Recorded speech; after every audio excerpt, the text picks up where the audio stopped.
édition premium et que vous venez pour nous présenter celui qui a été traduit de l'anglais, traduit de Stephen Senior, les histoires inédites les plus féroces de la rivalité du tennis. Je vous le montre. Alors, pourquoi tout a basculé des anciennes rivalités avec, on a vu, Borg, notamment McEnroe, pourquoi tout a basculé? Ce qu'il faut savoir, c'est que quelques mois auparavant, Ça, c'est un truc de fou à l'époque. c'est assez incroyable, oui, parce qu'en plus de ça, quelques mois auparavant, il me le donne, mais je vais gagner l'US Open. Et il ne le gagne pas. Et à partir de ce moment-là, Björn Borg, il va passer de la place de numéro 1 mondial qu'il avait pendant 4 ans à numéro 8, donc l'Air Open, que des gens comme Jimmy Connors, comme John McEnroe et comme Björn Borg ont créé. Et Björn Borg est un petit peu différent, un tennis de haute puissance, qui va, et la première emblème, le premier personnage emblématique de ce tennis de haute puissance sera Ivan Lendl. Et le personnage qui va faire un petit peu cette transition, c'est bien évidemment John McEnroe.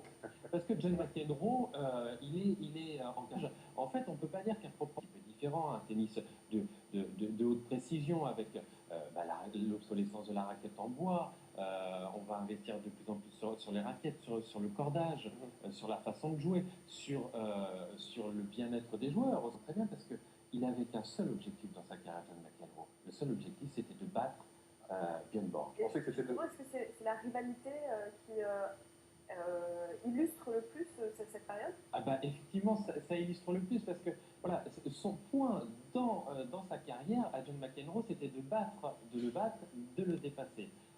Et donc cette rivalité est vraiment emblématique parce qu'on a quand même deux personnages qui sont diamétralement opposés. On a d'un côté Björn Borg, le Suédois qu'on a surnommé Iceborg.